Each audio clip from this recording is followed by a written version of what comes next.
Sugar को complete reverse करने के लिए टाइप 2 डायबिटीज़ की बात हो रही है। टाइप 1 डायबिटीज़ जो है उसमें इंसुलिन डिपेंडेंसी आ जाती है, डैमेज बहुत ज़्यादा हो गया है, पैनक्रियाटिक सेल्स ही नहीं है, मान लो बिल्कुल बीटा सेल्स डैमेज ही हो गई हैं, तो पैनक्रियास बनेगा ही नहीं, तो फिर कैसे काम होगा। लेकिन उस केस में भी ऐसा होता है कि पैनक्रिया टाइप 1 डायबिटीज़ में भी आप डाइट और एक्सरसाइजेस का इस तरीके से कोलैबोरेशन कर सकते हो कि आपको इंसुलिन का डोज बहुत मिनिमल अमाउंट में लेने की ज़रूरत पड़ेगी। थोड़ी मेडिसिन के साथ में आप, जैसे होता है ना कि इंसुलिन लोग 150 यूनिट इंसुलिन ले रहे हैं इन 24 आवर्स, कुछ रेगुलर ले रहे हैं, कुछ खाने के पहले वाला जो before breakfast, before lunch and before dinner ले रहे हैं, फिर रात को सोने के पहले रेगुलर वाला ले रहे हैं, तो टोटल मिलाकर के 150 यूनिट ले रहे हैं। तो आप इसको 20 से 25, मैक्सिमम 20 पर भी शिफ्ट करके अपनी लाइफ को बहुत इजीली निकाल सकते हैं टाइप 1 के केस में। टाइप 2 की बात करते हैं हम, इंसुलिन रेजिस्टेंस को ब्रेक करके कंप्लीट रिवर्सल का काम किया जा सकता है डायबिटीज़ में। कैसे करेंगे, कौन से व्यायाम हैं, किस तरीके से आपको अपनी जीवन शैली रखनी है, क्या मॉर्निंग रूटीन होना चाहिए, डाइट में क्या क्या चेंजेस रखने हैं और क्या क्या आपको परहेज रखने हैं, ये सारी चीज़ें अपन एक बार अच्छे तरीके से समझ लेंगे। सबसे पहला काम है, जैसे ही आप जागेंगे तो पहले नंबर पर जो ट्रीटमेंट का पार्ट है इसको मॉर्निंग रूटीन कह लेंगे, कि आप शुरुआत मॉर्निंग रूटीन से करो। आपका मॉर्निंग मैं लिख के दूंगा आपको। मॉर्निंग रूटीन कैसे रहेगा आपका? सबसे पहला, सवेरे जल्दी जागें, ब्रह्म मुहूर्त उत्तिष्ठे।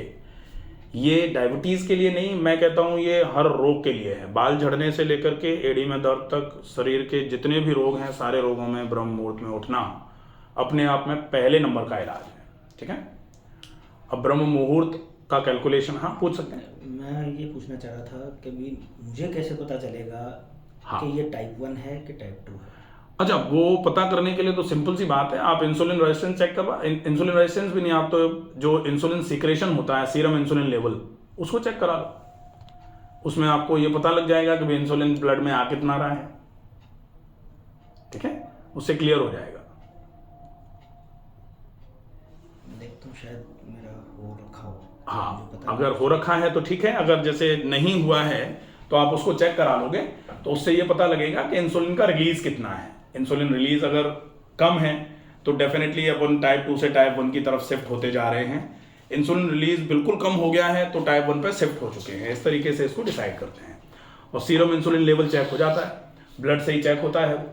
ठीक है, तो ब्रह्म मुहूर्त में जगना पहला इलाज। वो जो टेस्ट बताया आपने, क्या सीरम इंसुलिन लेवल, इंसुलिन ही तो चेक करना है ना, क्योंकि टाइप 1 में आ जाना का मतलब यही होता है कि भाई इंसुलिन निकल रहा है कि नहीं निकल रहा है। बहुत सारे है इसमें, अगर आप देख पाए तो मेरे को ज़्यादा समझ। जनरली लोग नहीं कराते इंसुलिन, सीरम इंसुलिन नहीं कराते तो जनरली नहीं कराते।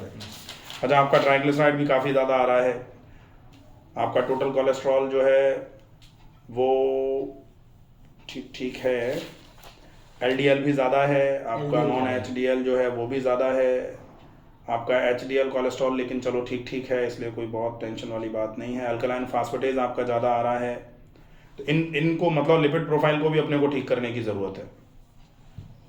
ठीक है, हीमोग्लोबिन आपका मतलब ठीक है, इंडियन लोगों के हिसाब से आरबीसी आपकी ज़्यादा आ रही हैं, तो इसको पॉलीसाइथीमिया वेरा की कंडीशन में लिया जा सकता है, इसलिए इसको भी ट्रीट करने की ज़रूरत है। इंसुलिन कौन सा टेस्ट था? Serum insulin level. ठीक है, अब ट्रीटमेंट की जब बात आएगी तो ट्रीटमेंट प्रोटोकॉल्स जो हैं उनमें की पॉइंट्स आप समझ लो, सिर्फ की पॉइंट्स अपने को फॉलो करना है। सवेरे जगना, आप दुनिया पलटती रहे लेकिन आप सवेरे जल्दी जाओ। ठीक है, दूसरे नंबर पर जैसे ही जागेंगे, जागते ही सबसे पहले पानी पिएंगे। अब ज्ञान दुनिया भर का है, कहीं नहीं लिखा, आयुर्वेद नहीं बताता ऐसा वैसा, आप अभी फिलहाल 3 महीने कर लेना मेरे कहने से।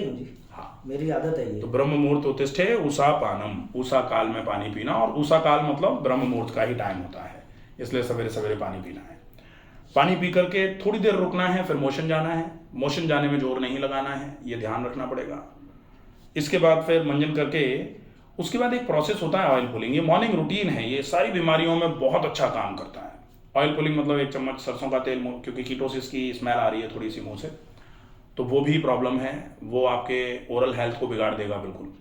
तो 1 चम्मच सरसों का तेल मुंह में भर के जोर से मुंह में चलाओ, जितना चला लेंगे उतना अच्छा रहेगा। उसके बाद तेल को थूक देना है, फिर सादे पानी से कुल्ले कर लेने हैं, गरारे कर लेने हैं, फिर नाक में गाय का घी डाल लेना है। अब अपन तैयार होंगे व्यायाम के लिए। लेकिन व्यायाम करने के पहले हम 1 चम्मच त्रिफला का पाउडर लेंगे 1 ग्लास सादे पानी के साथ। व्यायाम करने के पहले एक फंकी ली, पानी पिया और निकल गए। अब व्यायाम में हम नहीं कह रहे कि आप अभी बहुत तामझाम करो, अभी आप 60 मिनट चलो, ठीक है। अब वो 60 मिनट चलना पूरे 60 मिनट का हो जाए। अगर 60 मिनट एक बार में नहीं हो पा रहा है, कोई बात नहीं, आप 40 मिनट से चालू कर देना। जैसे 40 मिनट या 60 मिनट, हाँ। इंस्टेड ऑफ दिस 60 मिनट या 40 मिनट चलना ब्रिस्क वॉक की बजाय अगर मैं थोड़ी सी जॉगिंग करता हूँ नहीं तो? नहीं, अभी अपन इंसुलिन रेजिस्टेंस को ब्रेक करने की बात कर रहे हैं, जॉगिंग नहीं चलेगी अभी।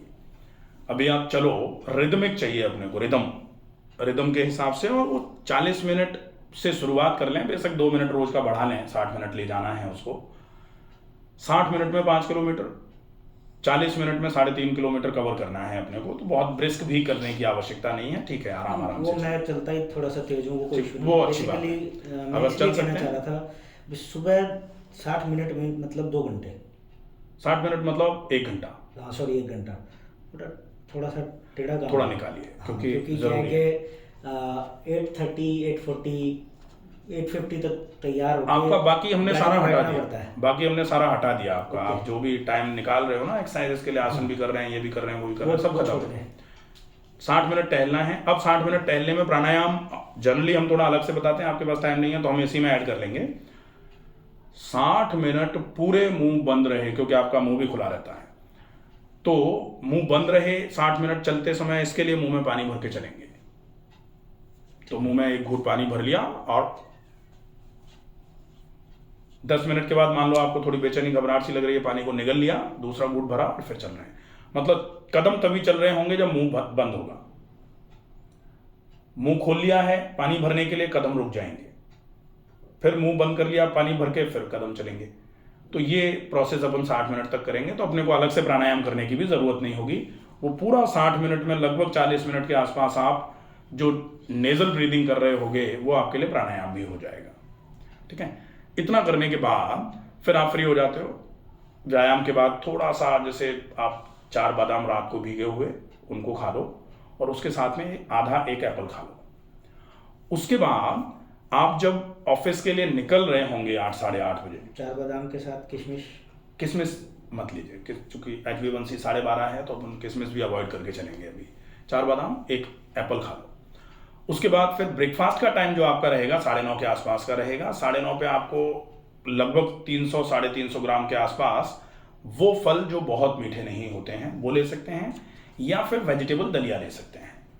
तो वेजिटेबल दलिया जिसमें खूब सारी सब्जियां रहेंगी और थोड़ा सा दलिया रहेगा, थोड़ा सा उसमें मूंग की दाल भी डाली जा सकती है, चाहे तो थोड़ा सा नगेट्स जो आते हैं ना सोयाबीन के, न्यूट्रेलास जिनको बोलते हैं, वो डाल देंगे 2, 3, 4। तो वो आपका ब्रेकफास्ट हो जाएगा। खूब पतला सा अच्छा सा सब्जियों के साथ बनाना है उसको, तो चम्मच से उसको अपन ने खा लिया, ये ब्रेकफास्ट हो जाएगा।